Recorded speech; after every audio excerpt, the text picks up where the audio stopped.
Order, order. Lee Barron to move the motion.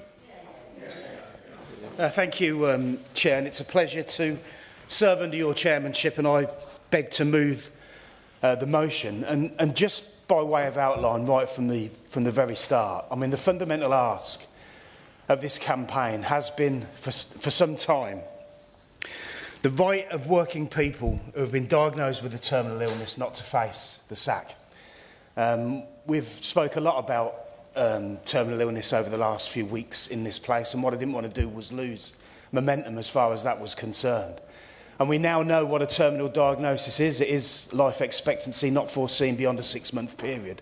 We aim to try and protect that period of employment. We protect the period of employment at the start of life. You can't sack a pregnant worker. What we're saying is that you shouldn't be able to sack a worker who's received a terminal diagnosis. And I want to declare an interest from the start. Before I got elected, I was the Midlands Regional Secretary for the Trades Union Congress, and one of the campaigns that we worked on was called the Dying to Work campaign. It was about people with a terminal illness in the world of work, and what we found was that there were some employers that would dismiss a worker based on the grounds of capability, and what we wanted to do was to protect that period.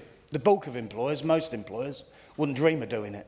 So what we did was developed a voluntary charter that employers could sign up to that would turn around and protect workers from being dismissed because of their condition. It would protect the freedom for workers to be able to choose whether to keep on working, reduce their hours, or step away altogether. What we did was put the choice into the hands of the individual. And the only time that choice is taken away from the individual is if an employer wants to take that choice for them by dismissing them in work due to their diagnosis. It protects employees' benefits such as death in service payments, protects workers' access to supportive and understanding workplace, and gives terminally ill workers the freedom to make the choices that are right for them without the extra stress and worry. We launched that charter in 2016. That charter now protects over 1.5 million working people in this country because employers have signed up. Thank you, Sir Edward. Could I say to my honourable friend, thank you for the work that he's done on this campaign across the Midlands, across the country. I was very proud to support the campaign when I was last here, but the sheer volume of people that are now protected is testament to the hard work of the honourable gentleman and the way that he was able to tell such a compelling story and protect so many workers in the Midlands and across the country. But I wonder if he could enlighten me as to whether or not the House of Commons, the House of Lords and the various government departments, who are huge employers, whether any of them have signed up to the campaign, and if not, could I extend the hand of friendship to him to help ensure that those organisations sign up as soon as possible? Sure, thanks for that. As far as government's concerned, we managed to get the campaign to become or promoted as best practice by DWP. So if employers, through their disability awareness scheme, ever went to government in relation to how to treat workers with a terminal illness, they were always signposted to this campaign. But no government departments have signed up. However, I am aware that as part of the new government coming in, that those discussions are now taking place. Because whilst the progress is commendable, it's not universal. And that's why we've called this debate today, so that we can extend this right to all of those that are here. And I do want to recognise Richard Oliver, who's in the public gallery today, to say to him that he was a part of this campaign right from its very outset. And I think it's great that he's been able to join us today. As I've said earlier on, it's still legal in this country to sack a terminally ill worker on the grounds of capability. And at a time when someone is dealing with a devastating diagnosis, they could also face the loss of their livelihood and their financial security, and that, for me, isn't acceptable. There has been significant discussion about dying with dignity recently, particularly relating to the Terminally Ill Adults Bill. While this has rightly captured our attention, I don't want us to lose the momentum now that bill has gone to committee, because there's a path, there's a journey, if we can call it that people are on. And part of that shouldn't be whether or not they're going to lose their job whilst they're facing that. Most people will never have to think about the implications of working with a terminal diagnosis And most employers, as I've said earlier on, would not dream of firing their terminally ill workers. But unfortunately, though, there are still employers. Thanks very much for giving Wayne a big congratulations to my honourable friend for the work he's done for many years with regards to this. But I wonder if he agrees with me that the 6-month rule, which determines that you're terminally ill, that you're dying, that you'll not be here after 6 months, is it not too stressful? You need to get clarification from your doctor that you're going to die. And I just think that's absolutely stressful under the most difficult of circumstances. And I speak from a personal situation here. Yeah, thanks for that. I mean, one of the things that's always got me is the amount of personal stories that people tell us in relation to what they've faced and everything else. And, you know, you can't remove that. And you can't remove those stories and those situations that people have. But, I mean, the distress, I can't imagine it. And I don't know if anybody else in here can. All I know is I've met people that have gone through this. And that should never happen, not in our society, because I've always said that the compassion that we hold as a society, the values that we have, shouldn't end at the front door of your workplace. They should be part and parcel of your workplace. And that's why I think issues like this are so important for us to discuss. Most people will never have to think about the implications of working with a terminal diagnosis. Those who receive a terminal diagnosis and their families, on top of everything else, going back to the point that was made, should not have to worry about paying the bills and should not have to worry about their job.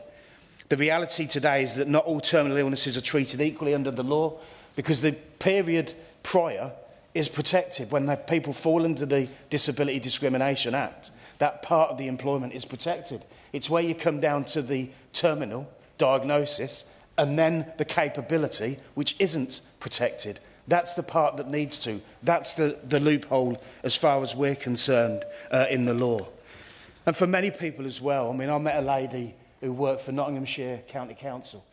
They signed up to the Dying to Work Charter on the Thursday. The Friday of the previous week, she passed away. And she decided she wanted to stay at work because that's where her friends were. That's where her social outlet was. She didn't want to sit at home bouncing off the walls. You know, she took that decision for herself. Her employer did the right thing by turning around and saying that we'll give you the freedom as far as that decision is concerned. Many people are proud of the work that they do. They often wake up early to work long, hard days and provide for themselves and their loved ones.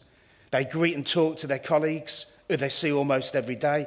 They feel proud of what it is that they do. They deserve dignity, they deserve respect, and they deserve our support.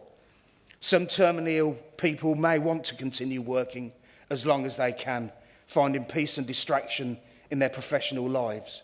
Others may decide to step away, prioritising family and themselves. While the government is rightly levelling up workers' rights, we must seize this moment to ensure that those with terminal illnesses are treated with fairness, compassion and the respect that they deserve in our workplaces. Protections like those enshrined in that Dying to Work Charter should be universal and not optional. Legislation must be introduced to best protect those who are vulnerable in our workplaces. But in the meantime, it's essential that we persuade as many employers as possible to sign up to the Dying to Work Charter, including government departments, to ensure that as many workers are protected as possible. Dignity at work is not a privilege, it's a right. Some organisations do have death in service payments, as I've already explained. But if you're fired before your death, you and your family are no longer entitled to any of those benefits. Every worker deserves to know that they won't be forced out of a job when they need it most. People at the end of their life should be able to decide whether they want to continue to work or not. I was delighted to hear that the government will be implementing the Dying to Work Charter as best practice among government departments, but we need to go further. We need to review the Equalities Act so that there are not gaps in rights for those who are terminally ill. We need to protect people's employment when they're ill. We need to give the most vulnerable people in our society the right to choose and the right of dignity. We need to implement new legislation to protect these workers. Protecting employment for those who are terminally ill means they can focus on what truly matters. whether that's continuing to contribute to work or stepping away to spend their remaining time with their loved ones. But ultimately, that choice should be theirs and theirs alone, and we should protect that choice if we need to in law. I move. I'd remind members that if they want to speak, they must bob. So, the question is that this House has considered the employment rights of people with a terminal illness. Jim Shannon.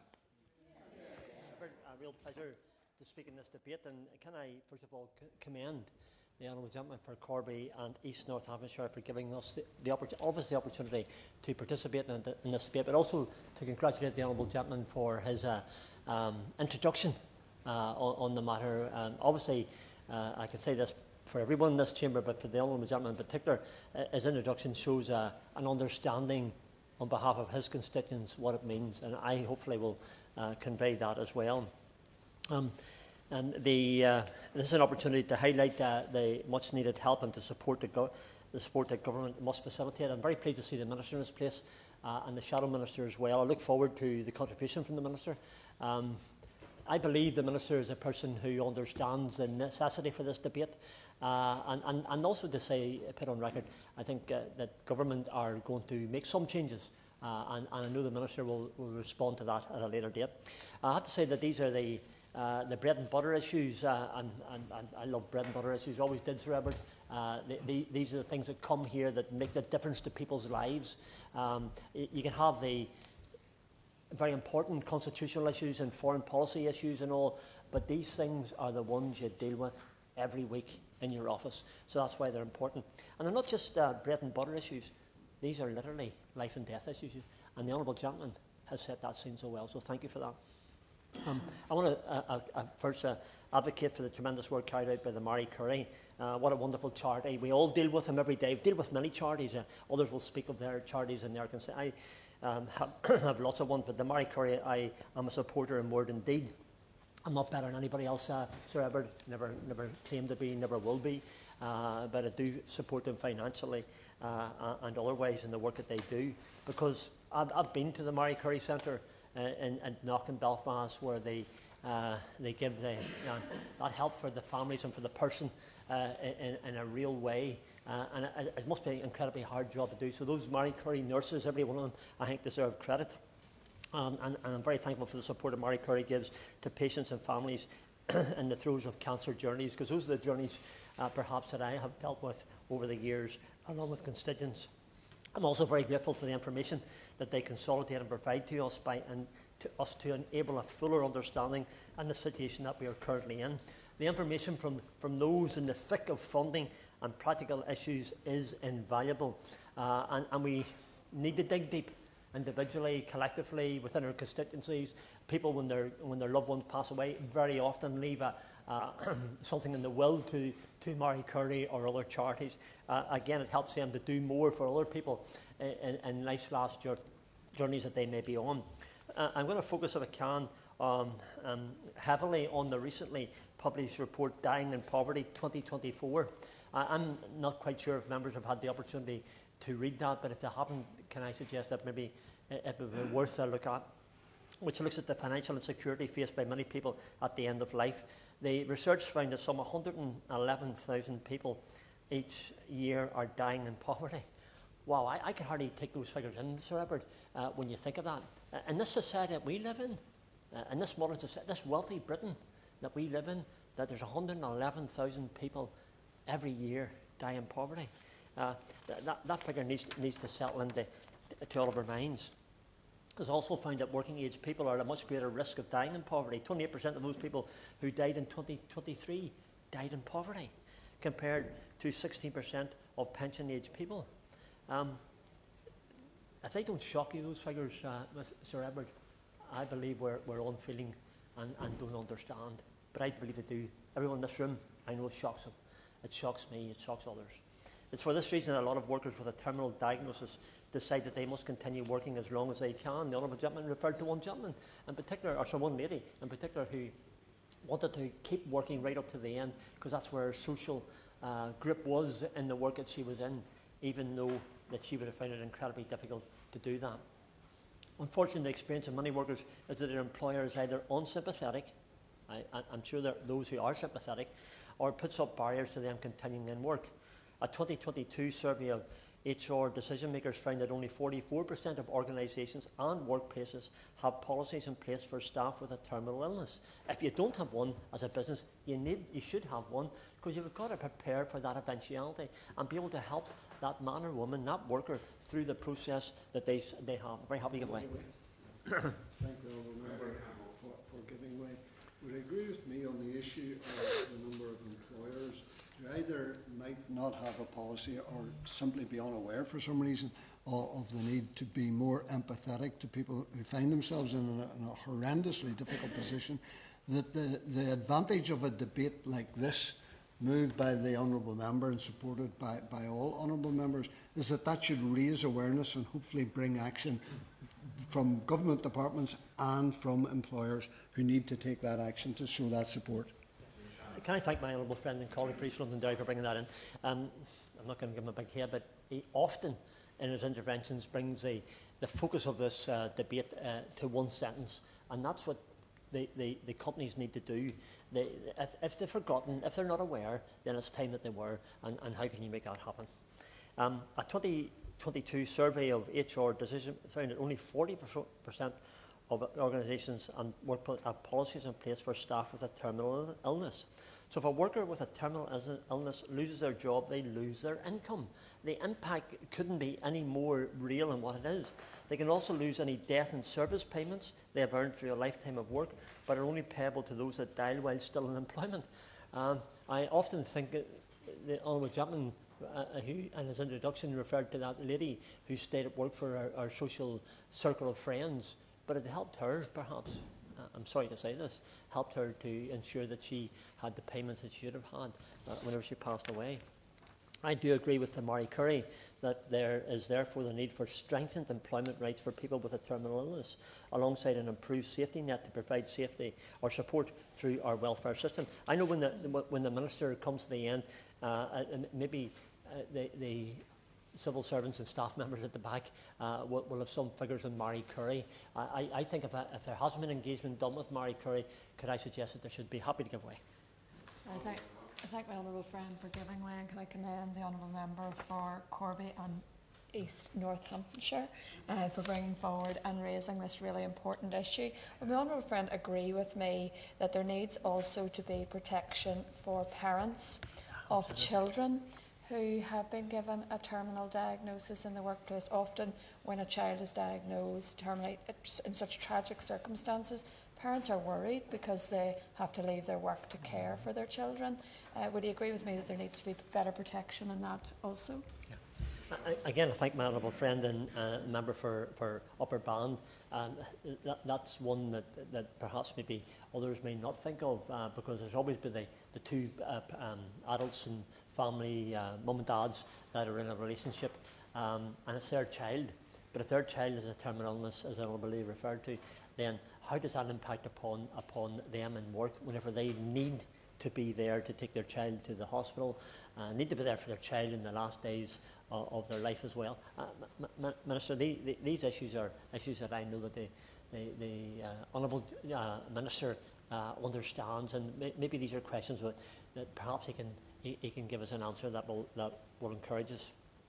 Families are finding lives tough in full employment, never mind with reduced income and greater costs. And I do believe that changes must be made to universal credit. Not the Minister's responsibility, but I have to say I do feel that there's a need to allow for those in full-time employment to access help and support for their care and time off work.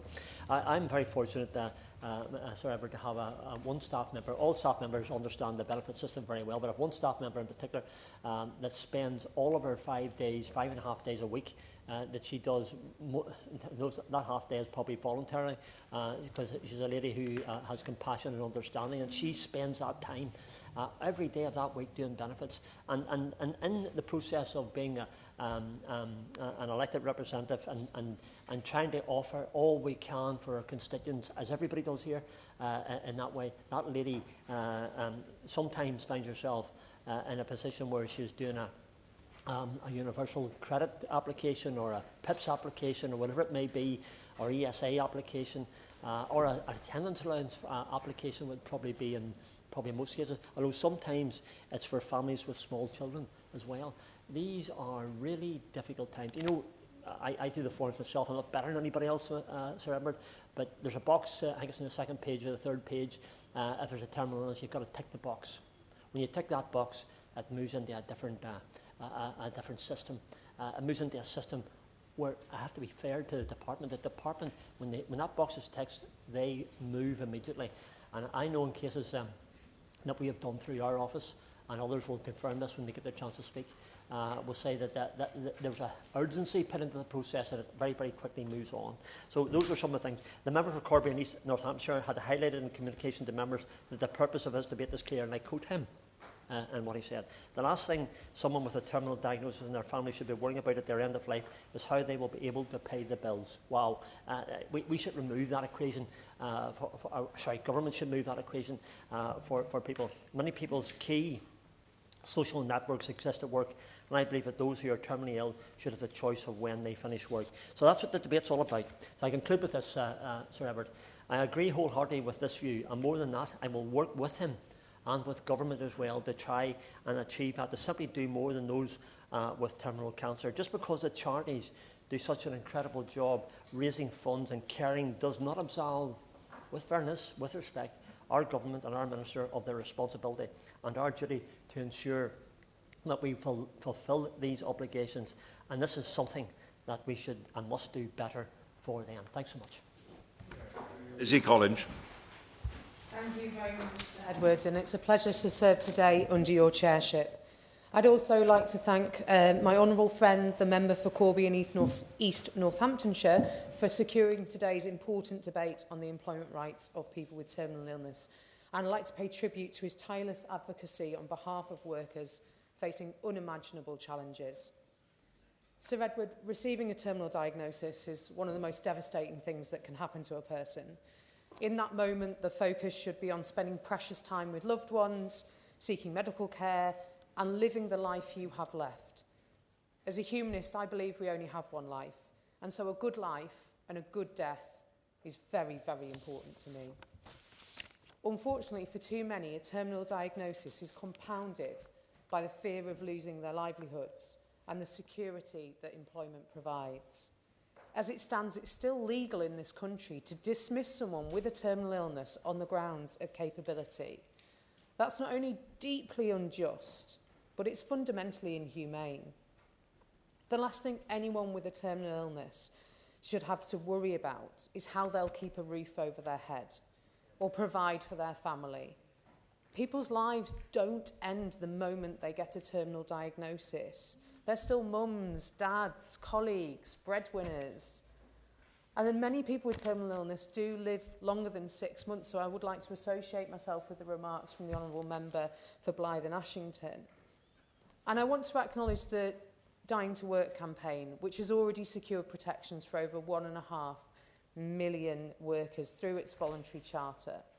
This charter, developed in partnership with the TUC, encourages employers to commit to supporting workers with terminal illnesses, ensuring they have the choice to remain in work for as long as they wish, without the fear of dismissal. The campaign's success demonstrates that compassion and practicality can go hand in hand in the workplace. But whilst this voluntary charter is laudable, it's not enough. It's not right that the ability to work at the end of life depends on the goodwill of individual employers. Workers should not have to rely on luck to ensure that their rights are protected at the most vulnerable time of their life. The current patchwork approach creates inequality. Perhaps larger employers with more resources are more likely to sign up to the Dying to Work Charter. Perhaps smaller employers don't have the capacity or simply just don't know about it. This disparity underscores the need for consistent nationwide standards to ensure that no worker with a terminal illness is left behind. Some may argue that mandatory protections could place an undue burden on businesses, particularly small and medium enterprises. I think we can find a balance, offering reasonable adjustments, flexible working, the ability to work from home, can enable terminally ill employees to continue contributing in ways that are meaningful for them and for their employer. Indeed, many employers already see the value of retaining those experienced workers who want to stay engaged. Let me share some statistics from my own constituency of Morecambe and Loonsdale. According to recent figures, over 25% of the workforce in my area is employed in industries like retail, hospitality, where job security is often already precarious. These sectors also report higher levels of sickness, making the need for robust protections even more pressing. Additionally, local advocacy groups have highlighted that the financial strain of a terminal diagnosis can disproportionately impact low-income families, with many struggling to take on the extra costs of a terminal diagnosis, particularly in light of the recent cost of living crisis. The lived experience behind these numbers is a stark reminder of the urgency of this issue. Ensuring that terminally ill workers in Morecambe and Loonsdale and across the country are protected from unfair dismissal is not just about individual dignity. It's about strengthening the social fabric of our communities. There's also a compelling economic case for action. Retaining employees with terminal illnesses can reduce turnover costs, maintain productivity, and strengthen workplace morale by fostering that culture of compassion and respect. But even beyond these practical considerations, the moral imperative is clear. A just society does not abandon its citizens in their greatest time of need. As policymakers, we must lead the way in ensuring that every worker facing a terminal diagnosis has the legal protection they deserve. This includes the right to remain in employment if they want for as long as they wish, access to reasonable adjustments, and the reassurance that their job and their dignity is secure. So I urge the government to take inspiration from the Dying to Work Charter and enshrine its principles in law. Let's send a clear message that terminal illness is not a reason to strip someone of their livelihood. Let's ensure that no worker faces the additional burden of financial insecurity or social isolation as they navigate the most challenging period of their life. In closing, Sir Edward, I want to reflect on the experience of those who have lived this reality. Work is not just a means of earning a living. It's often a source of identity, purpose, community. And for those facing a terminal illness, having a choice to continue working or to leave should not be a luxury. It should be a right. Thank you. Welsh. Thank you, Sir Edward, and thank you to my honourable friend Lee Barron for bringing this very important debate here today. As a proud trade unionist woman from the East Midlands, it's a hugely proud moment to be able to speak in this debate because the campaign to give terminally ill people rights in the workplace was kick-started with an incredible voice and the determination of an East Midlands GMB member, Jackie Woodcock, who sadly in June 2012 was diagnosed with terminal breast cancer. And it became apparent very early on to Jackie that her workplace were not going to support her. Jackie drove this campaign and she was quoted as saying, "I happily accept my fate, but I am not happy that other workers who do not have my vision, tenacity and strength suffer at the hands of unscrupulous employers." I had the honour of meeting Jackie in Nottinghamshire when Nottinghamshire County Council adopted the Dying to Work Charter, something I know has benefited many workers to this day. Sadly, I've personally witnessed the trauma, anxiety and upset that is caused when a terminal illness is diagnosed. I'm a strong advocate that in these times of such upheaval and distress, those that are suffering should have options and be able to make choices. Some will want to stop working straight away and are financially able to do that, but others will not and others cannot. Some will receive a lot of comfort from being able to continue as normal life as possible for as long as they can. Workers should be able to make that choice, and workplaces should be equipped and ready to support that. There are still far too many HR departments and bosses across this country who see terminal illness as a reason, based on capability, to end that person's employment status. But I say this must change. And that is why over 12 years ago, when Jackie made that stand, she made a stand not only for her, but for others.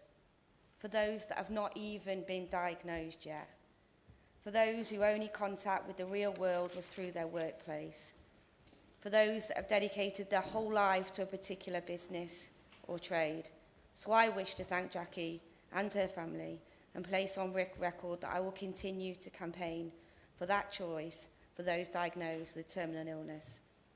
Dignity in the workplace is a right, and we here have a duty and a crucial role to make sure that that happens. Thank you. Orinder Just. Thank you, Sir Edward. It's a pleasure to serve under your chairship. I want to thank my honourable friend, Member of Parliament for Corby and East Northamptonshire, for bringing this debate. I've known my honourable friend for a long time. By way of declaring interest, I'm a member of the Justice Select Committee, a solicitor, and a member of the GMB Executive Council.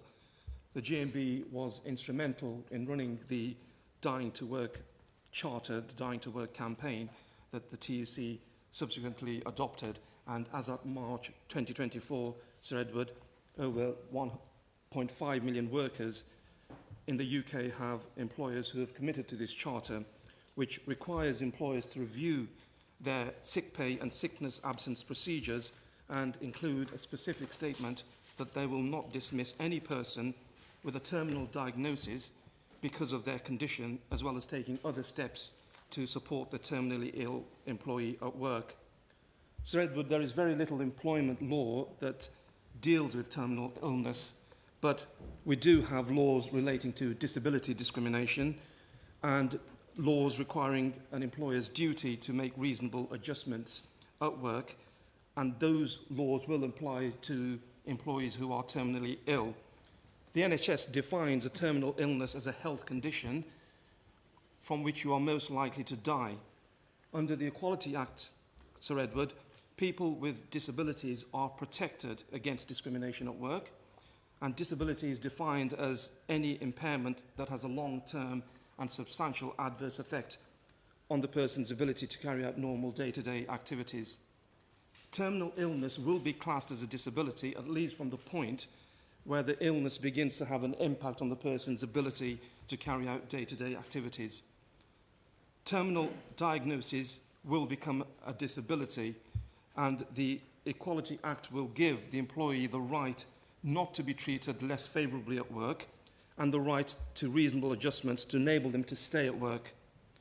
Sir Edward, people with cancer, HIV infection or multiple sclerosis will automatically be considered to have a disability, regardless of their symptoms. And correspondingly, anyone who is terminally ill should also be considered to have a disability, regardless of their symptoms. The employer must make reasonable adjustments under the Equality Act so that disabled employees, and that will include employees who are terminally ill, can continue in their job if they wish, with the employer taking, for example, steps to change their working hours, their working patterns, reducing their workload, reallocating duties, granting time off for treatment and medical appointments, and allowing working from home. An employer must consider an employee's terminal illness and symptoms when deciding what reasonable adjustments should be made to retain them in employment, rather than dismissing them in accordance with the sickness absence policy. Sir Edward, a lot of workers with a terminal diagnosis will decide that they want to continue working for as long as they can, either because they need the financial security, and as my honourable friend mentioned earlier, to avoid losing any death in service benefits.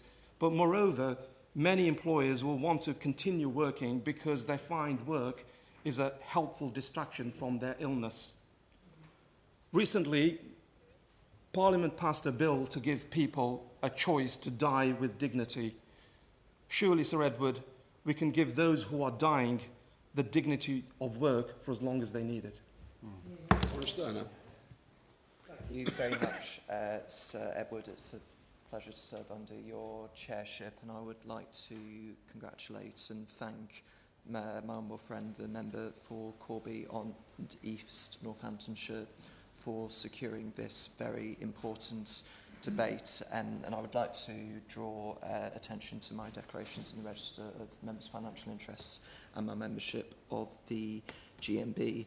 I would like to add my voice of thanks to the work that the Midlands TUC has done for many years in promotion and championing of this campaign. And I'd also like to mention the work that the GMB Midlands region has done in connection with this cause.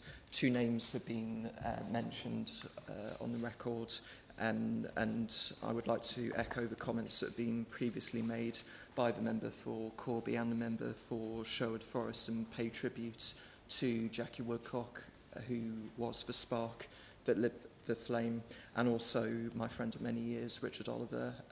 It's a pleasure to see him in the public gallery, who has brought real passion and expertise to this cause. We've heard today that there are weaknesses in the Equality Act and gaps, and I think this is hopefully a matter of consensus across the House. When the Honourable Member for Mid-Norfolk, the then Minister, responded for the government in 2022 in a debate on the Terminal Illness Support and Rights Bill, he did acknowledge that although many workers who have a terminal illness are covered by the definition of disability under the Equality Act, he said, "I say the overwhelming majority, but one thing that we might want to look at offline, as it were, is that we are trying to ensure that that is everyone who is covered, and we are still not in that place today." And although a terminally ill worker can, in principle, bring a case before an employment tribunal, sadly, in too many cases, there are obvious barriers to doing so. And my honourable friend, the member for Wolverhampton West, has already pointed out that there is very little case law in this area. And although a posthumous employment tribunal case can be brought in theory, in practice, it very rarely happens.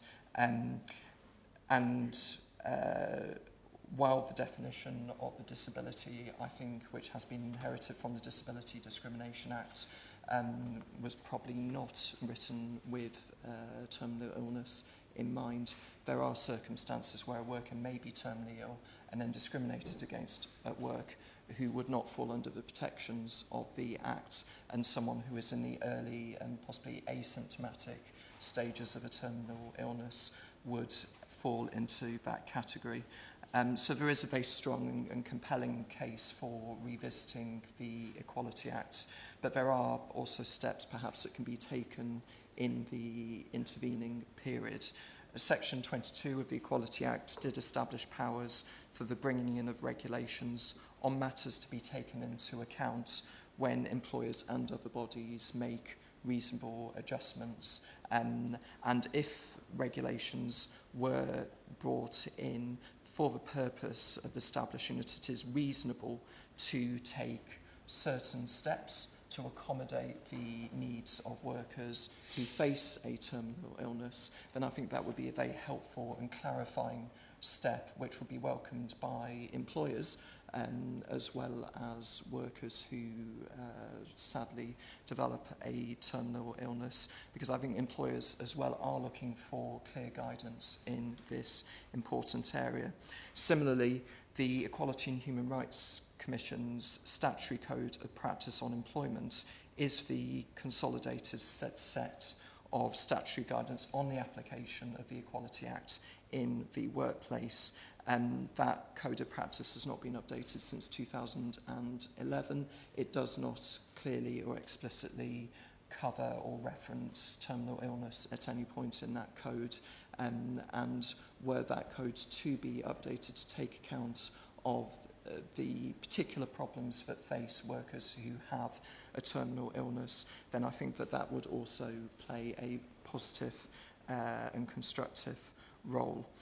Tribunals also must take regard of the government equality officers, now the Women and Equalities Unit, guidance on matters to be taken into account in determining questions relating to the definition of disability. That code similarly has not been updated since 2013. It does not clearly cover matters relating to terminal illness, and there may be some helpful clarification that could be introduced through that means. But there are some problems which really cannot be addressed unless and until the Equality Act itself is revisited on the face of the bill, and the point has already been made that workers who develop some specified illnesses, cancer being an example, do automatically fall under the definition of disability, but people who may develop a different terminal illness would not. So there is a very strong case, I think, for revisiting the Equality Act in this regard. But it is welcome, and it must be welcomed, that the new government has come in with the commitments under the Make Work Pay document, which states that terminally ill people deserve security and decency during the hardest period in their lives. The government encourages employers and trade unions to negotiate signing up to the Dying to Work Charter, and will work with trade unions and others to ensure that workers diagnosed with a terminal illness are treated with respect, dignity and supported at work. And I think we all look forward to hearing from the Minister about progress that's been made on those commitments. We have heard a lot in this Parliament about the importance of a good death and the steps that we need to take in all areas of public policy and law to try and ensure that people are entitled to and receive support and dignified treatment at the close of day. That must apply to the field of work and employment as much as the health service and all other matters which we have considered during very emotive and considered debates in this Parliament.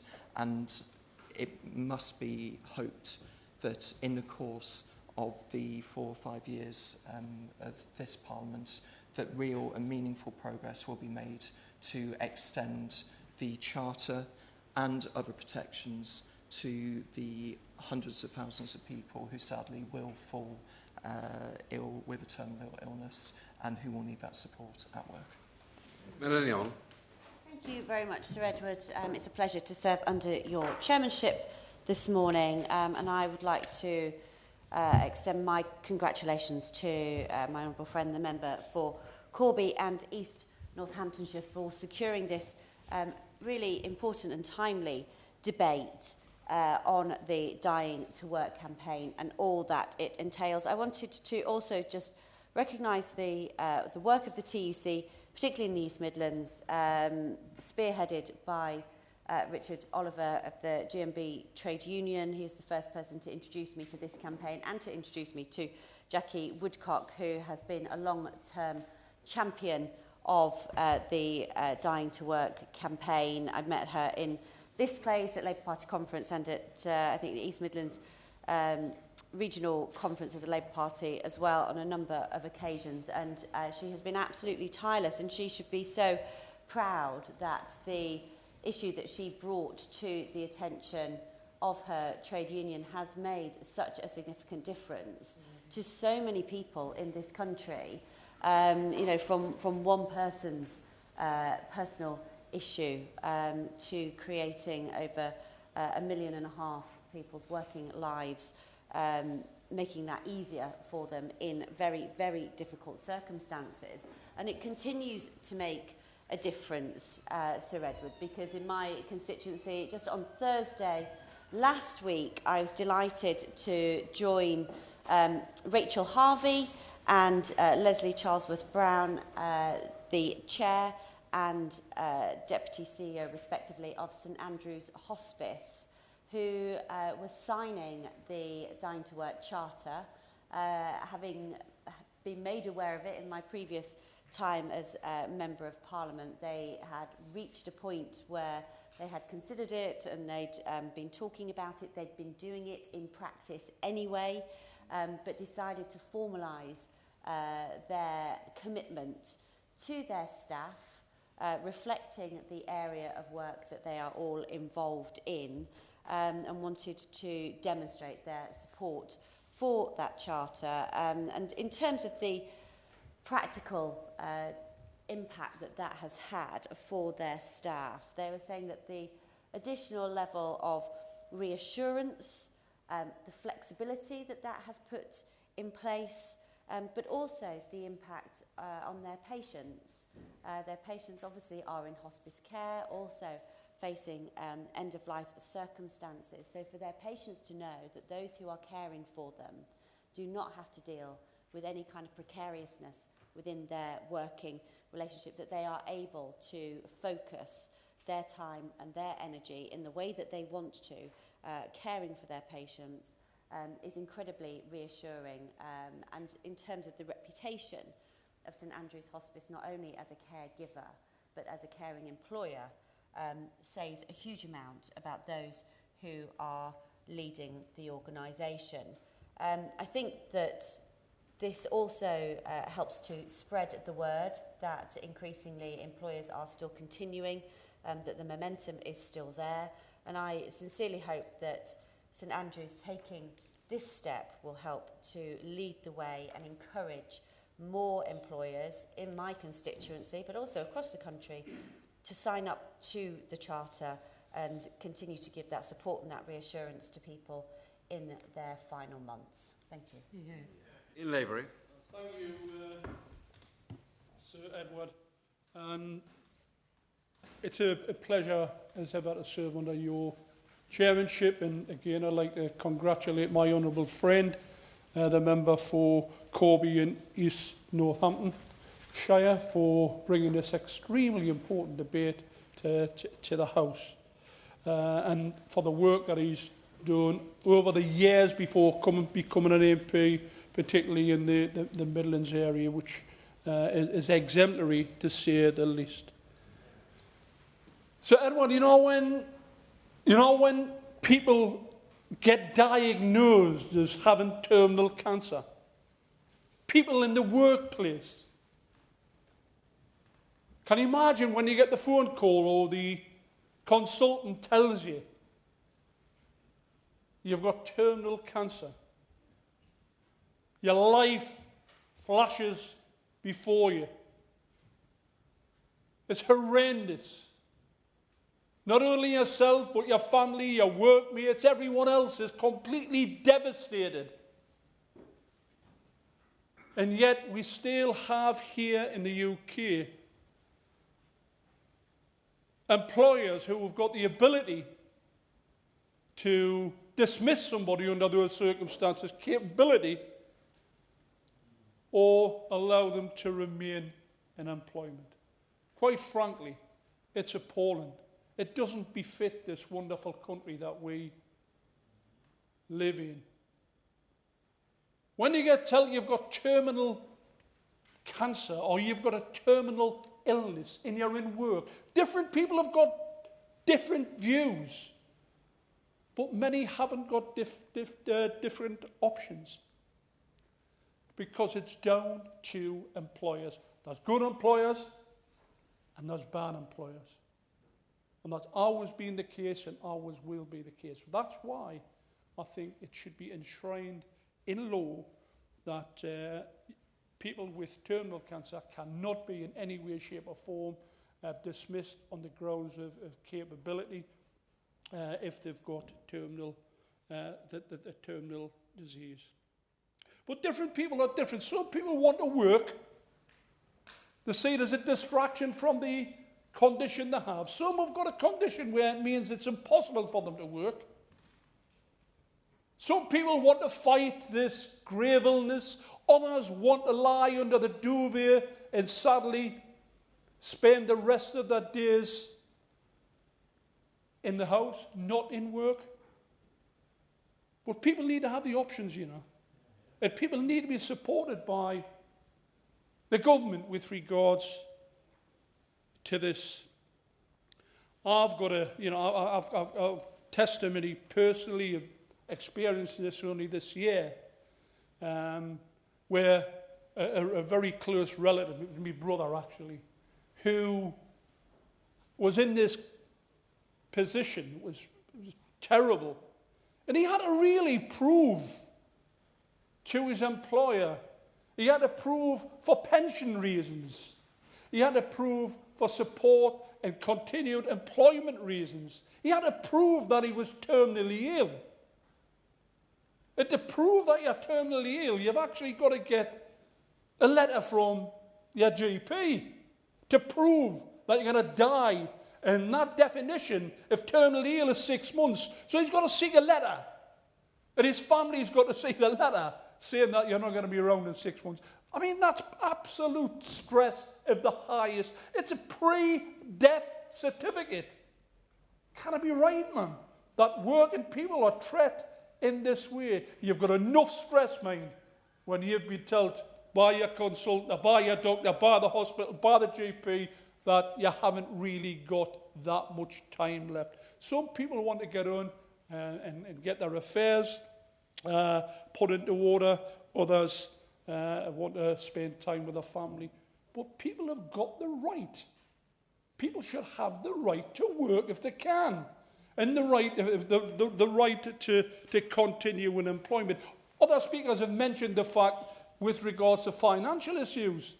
Of course, lots of people in this position who get a terminal illness whilst in work have got they've got family, they've got kids, they've got mortgages, they've got cars, they've got loans. And you cannot just have your financial position severed because of bad employers. I think it was the Honourable Member for Corby in East Northamptonshire who said that dignity at work isn't a privilege, it's a right. And I agree with that. And I think basically, Sir Edward, I think the government should be considering the position of terminally ill individuals in the workplace. I'm not sure with regard to the absolute proof that's needed that you're dying. I mean, can you imagine? Now, you've got to ask the doctor, can you prove, can you put in writing that I'm not going to be here? It's dreadful, man. It's dreadful. I think that's something which we need to look at. But separately, I would just conclude by simply saying, I think it's right that the government should enshrine in legislation that employers cannot dismiss anyone on the grounds of capability if they've been proven to have a terminal illness, whether that's by a 6-month letter, a pre-death certificate or not. But I think it should be up to the employer to recognise that, and the options available should be up to the individual worker. It's commendable that there's 1.5 million workers signed up to this and a whole number of companies signed up to the Dying to Work campaign. It is, but I think we've got about 44 million workers in this country. And we've got good employers and bad employers. We need to take the choice away from the employers. We need to enshrine it in law and support these people who are facing the most dreadful situation they could ever imagine. Thanks. Lib Dem spokesman Clive Jones. Thank you, and it's a pleasure to serve under your chairship, Sir Edward, and I really thank the Honourable Member for Corby and East Northamptonshire on securing this debate, and for all the campaigning that you've been doing on this issue for many years. Thank you very much.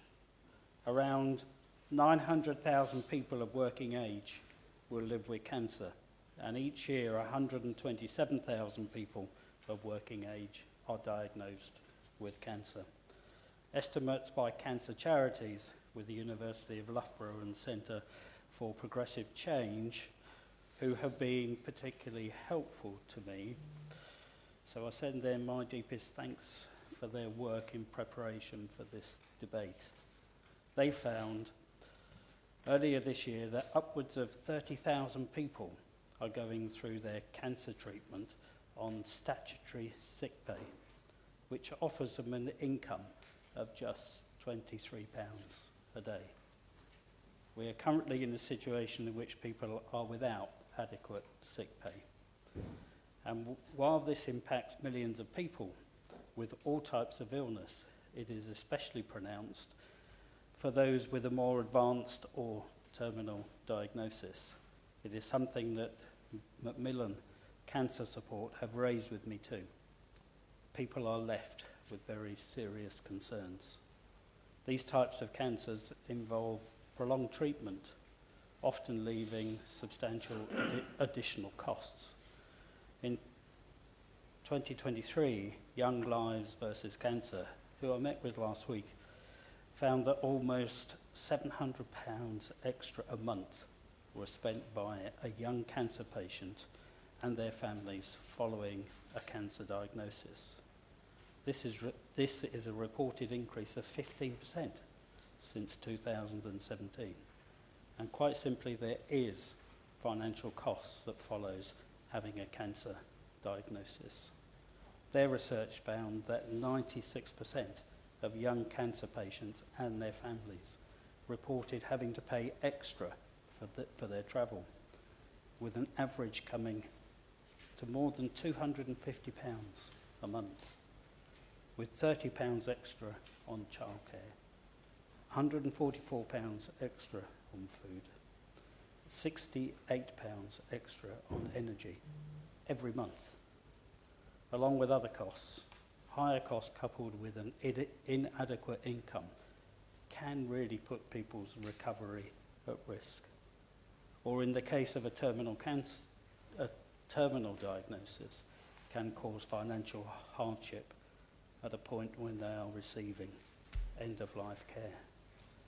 Arthur Nolan's 2023 survey revealed that the cost of living issues was so severe for some patients that they reported cutting back on food, avoided turning the heating on, and for 3 in 10 people were unable to afford their rent or their mortgage during the 12-month treatment period.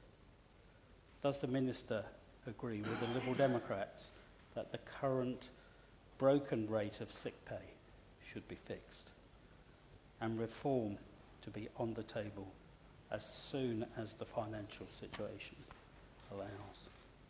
Importantly, does the Minister also agree that we should be supporting small employers with statutory sick pay costs, consulting with them on the best way to be able to do that?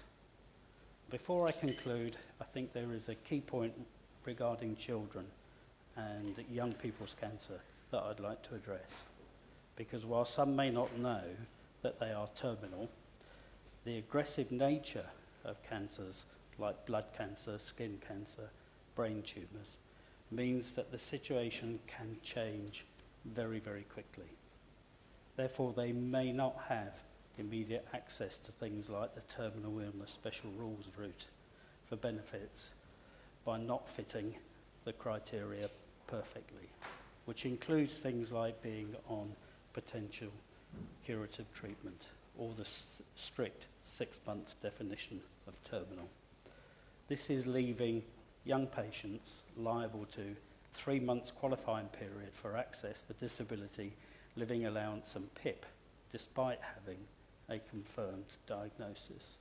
On top of the application processing taking around 20 weeks, leading to a situation in which some young people have passed away before benefits have come through because of red tape.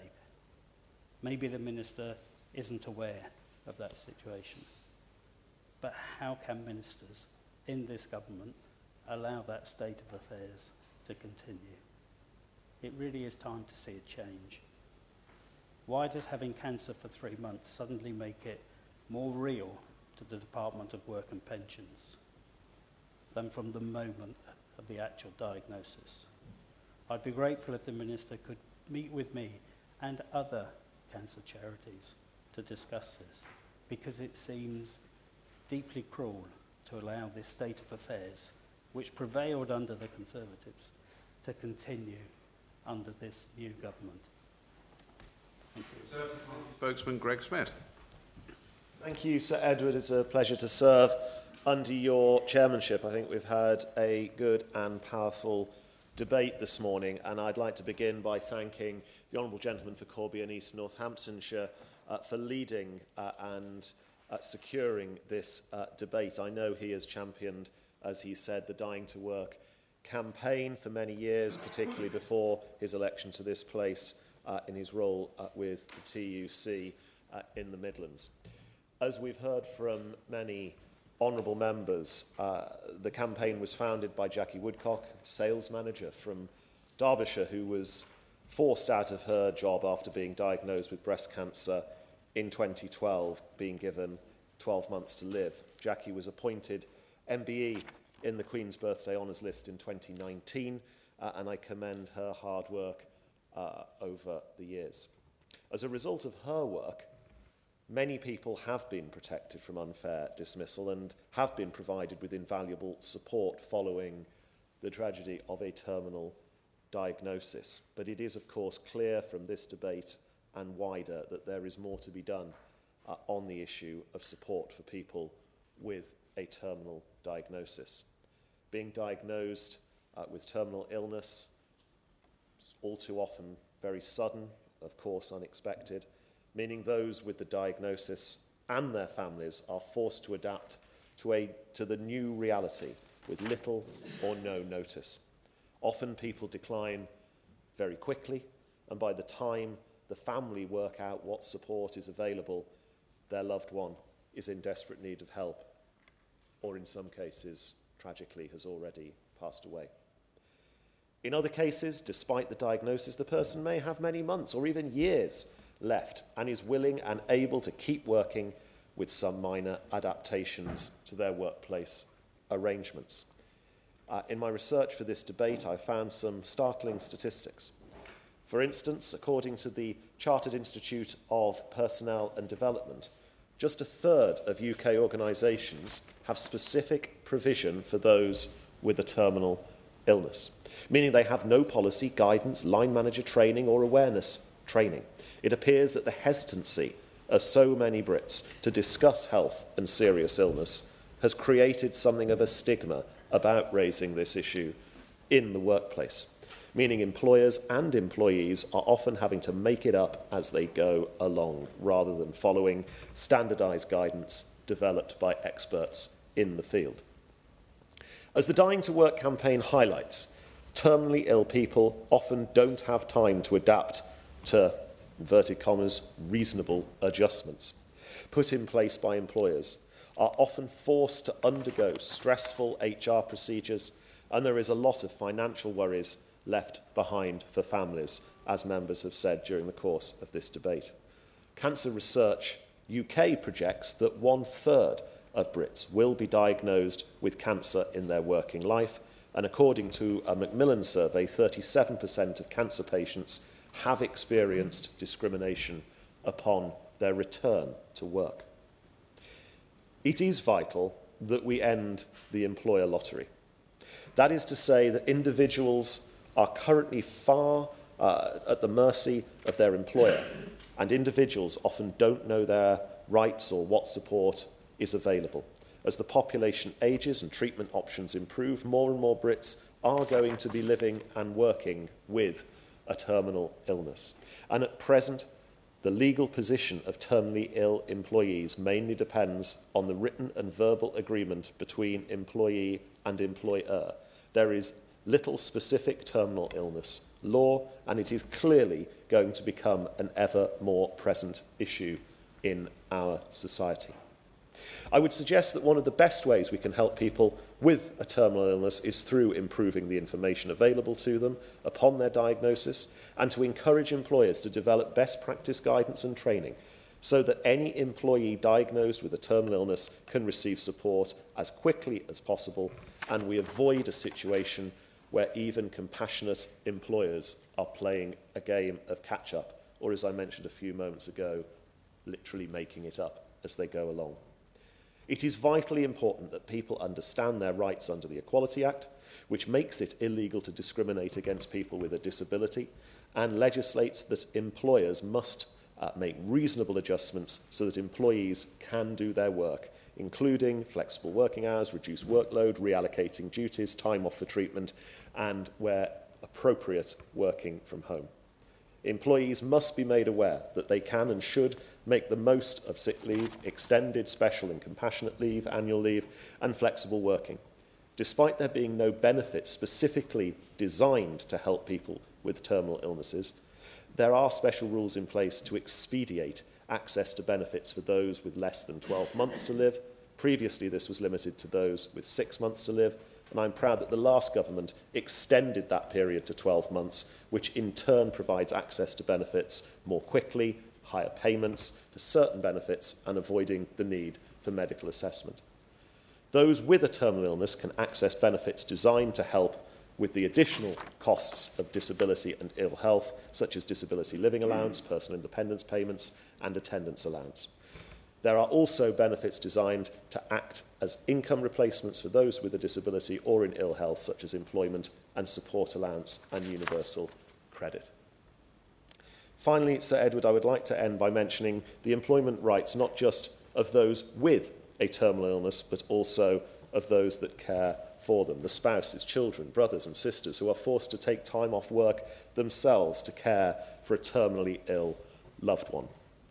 Very proud that the previous government passed the Carers Leave Act 2023, which created a new statutory right to carers leave, which came into effect in April 2024. Employees are now entitled to take 1 week of unpaid leave a year if they have caring responsibilities, and the leave entitlement is available from the first day of employment with no qualifying period.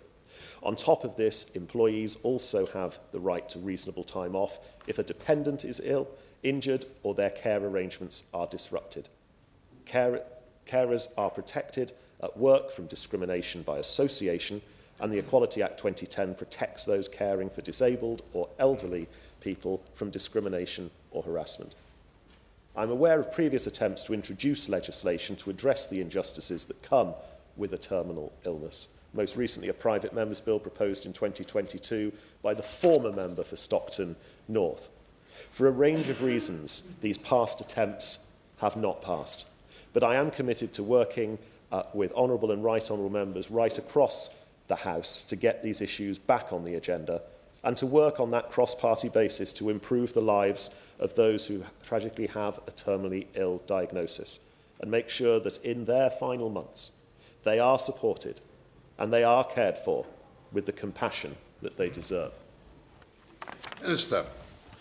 Thank you, Sir Edward. It's a pleasure to see you in the chair this morning. Can I start by referring to my register of interest, my membership of the United G&B unions, obviously in particular reference to the G&B being one of the leading proponents of the campaign. Can I start by congratulating my honourable friend, the member for Corby in East Northamptonshire, for securing this important debate. Obviously, death is something that we have been talking about in this place very recently with the second reading of the Terminally Ill Adults End of Life Bill. That was an important moment in its own right. It's something that clearly raised a lot of interest across the country. But it was also a wider discussion about how we approach the end of life as a society and as individuals and indeed as employers, which is the subject of today's debate. And I think what we're doing today is continuing that discussion about how we handle this important issue. And of course, whilst the private members' bill talked about a 6-month period before someone with a terminal diagnosis could come under the auspices of that legislation, it can be a considerable period of time between someone's diagnosis and their death. So it is very important that that time, however long it is considered very carefully in terms of how we better support people to live with dignity and live fulfilling lives. So I think today's debate has raised a number of interesting points about how we best do that. And my honourable friend who introduced the debate was right that the vast majority of employers wouldn't dream of dismissing one of their staff with a terminal illness. But of course, the Dying to Work campaign is actually a much broader look at how employers can support employees in that situation, not just about the prohibition on dismissal. We had contributions from a number of backbenchers today. As always, the honourable member for Strangford gave a thoughtful contribution. He paid tribute to the work that Marie Curie do in terms of the wider support for individuals in the situation. I understand colleagues in the Department for Work and Pensions continue to engage with them on that issue. He also mentioned the Dying in Poverty report, and I haven't read that. I will look at that and see what that describes. The honourable friend, the member for Morecambe and Lunesdale, highlighted a number of measures that are already available, which I'll come on to talk to shortly, in terms of reasonable adjustments and flexible working. That will enable those who want to carry on working to be able to do so in a way that suits them. And she made the important point that continuing to work is actually very important, particularly for those people who are on lower incomes. My honourable friend, the member for Sherwood Forest, paid tribute to the campaigning Jackie Woodcock, and I would echo that and all the other members who have spoken in fulsome terms about the work she has done. She has absolutely brought this campaign to the attention of many parliamentarians over a number of years, and the fact that we're having this debate today is a tribute to the work that she started all those years ago. My honourable friend, the member for Wolverhampton West, as I would expect him to do, gave a thorough legal analysis of the protections available, and he noted, as I think a number of members did note, that there is a lack of a direct protection for people with a terminal illness. And equally, my honourable friend, the member for Birmingham Northfield, gave a characteristically thorough analysis of the situation as well. And I think he made an important point that employers do want clear guidance about what to do. And he mentioned a number of relevant codes that possibly do need updating. I think that was a point the Shadow Minister also made in terms of the number of employees who don't have any policy at all on this. I think that's something that we can certainly take away and look at.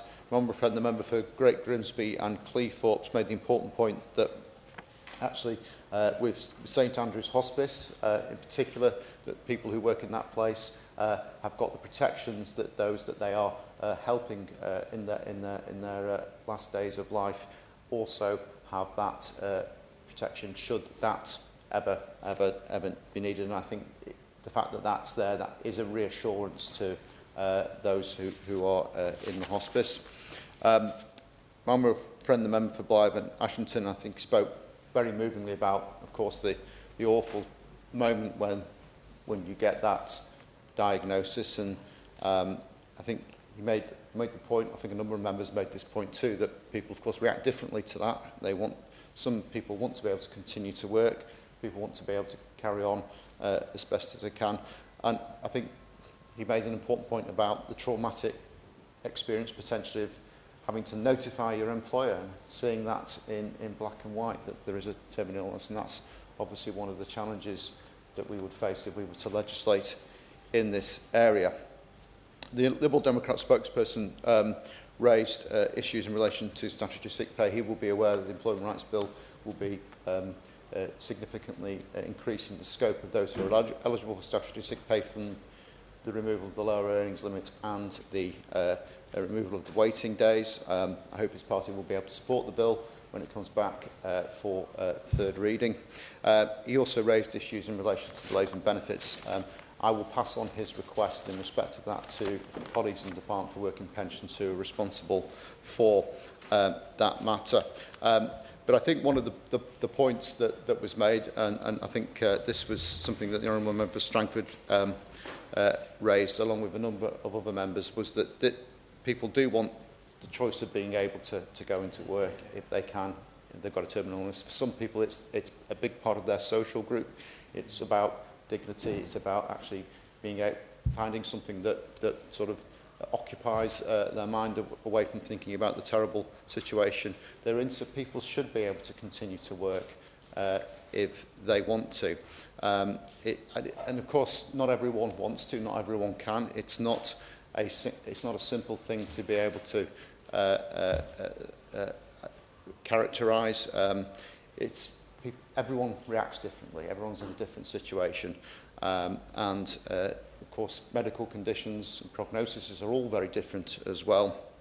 So, of course, people will need support in very different ways depending on their situation. So, we need to deal with this with sensitivity but also with flexibility. We need to make sure obviously protections are in place, but we also need to enable employers and employees to have the space and the freedom to be able to come to arrangements which suit them best. And a number of members have referred to protections under the Equalities Act, and I'll just remind members that this provides that anyone with a health condition that has a substantial and long-term effect on their ability to carry out normal day-to-day activities is classified as disabled, and therefore they have protection under the Act. That can be whether as an employee or a job applicant. And certain chronic illnesses such as cancer entitle the employee to automatic protection under the Act. As members have said, the vast majority of people with a terminal illness should be covered by the Equality Act, but I've heard what various members have said. Indeed, the member who introduced the debate from Corby East Northamptonshire mentioned people who may not fit within the protections of the Equality Act. I think it's something that I'm happy to have a further conversation with them about to understand where the gaps are. But of course, there are also more general protections under the Employment Rights Act 1996 in relation to unfair dismissal. So, as we know, terminal illness will be a longer journey for some than others. Those facing this may wish to carry on working, some may not. But we also need to think about what support is available for people. So the individual placement and support in primary care programme provides support to unwell people who are out of work and those who need support with their health to stay in work. The available support includes physical and psychological treatment in recognition that illness, including terminal illness, can take many forms. Alongside this, the government provides access to work grants to help with the extra costs of working beyond standard reasonable adjustments and tailored support for individuals through work coaching, amongst other support. More generally, the government provides employers with guidance on health disclosures and having conversations about health, as well as guidance on legal obligations, taking the point, though, that this obviously isn't well understood out there. But we do think that the guidance we have is helpful for those employers, but we need to make sure that they're aware of it and that it is actually as up to date as possible. And terminally ill people who wish to remain in work, as we've already touched on, may need reasonable adjustments to be able to do so.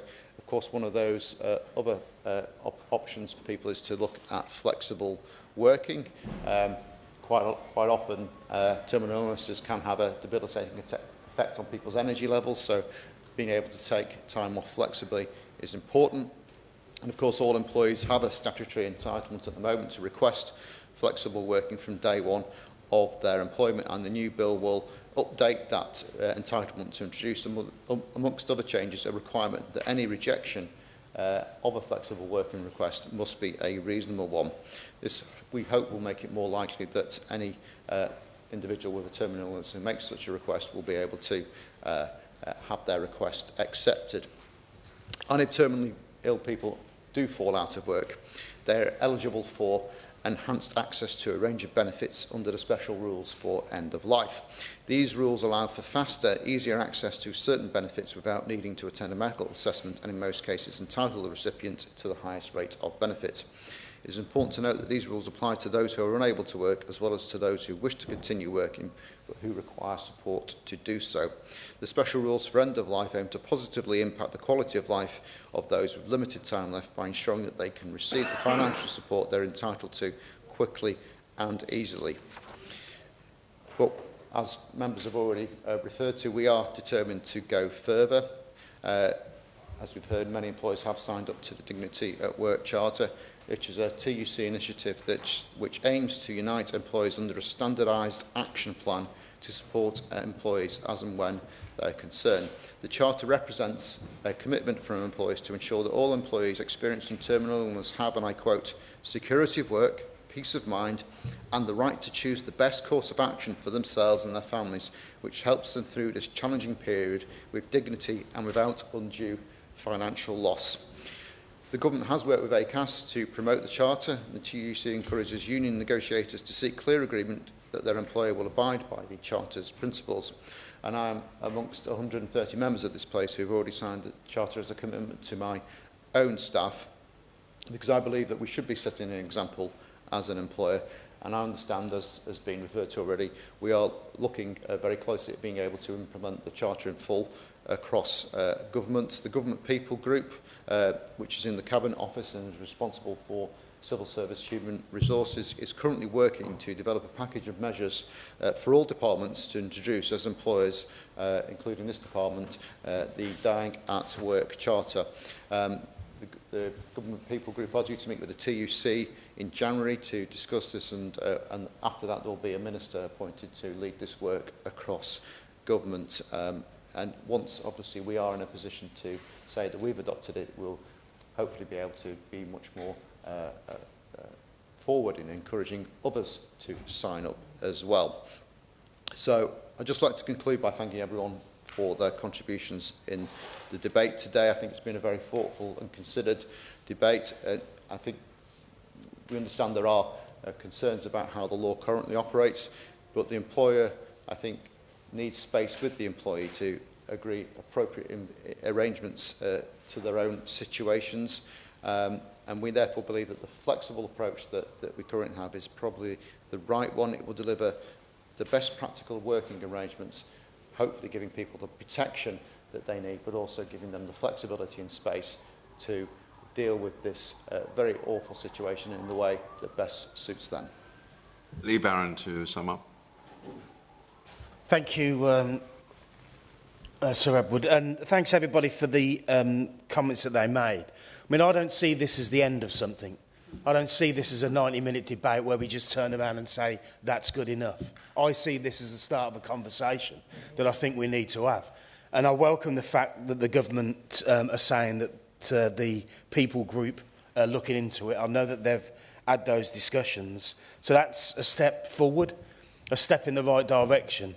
But ultimately, what we need to do is to make sure that people can't slip through where there are gaps, and currently they can. And that's where I think that the conversation needs to continue. And as I say, I think this has started that conversation today and put us in a good place to continue that conversation into the future. So once again, many thanks indeed. Questions that this House has considered the employment rights of people with terminal illness. As many that appear to say aye. The contrary, no. I think the ayes have it. The ayes have it. Order, order. Sitting suspended till 11 o'clock.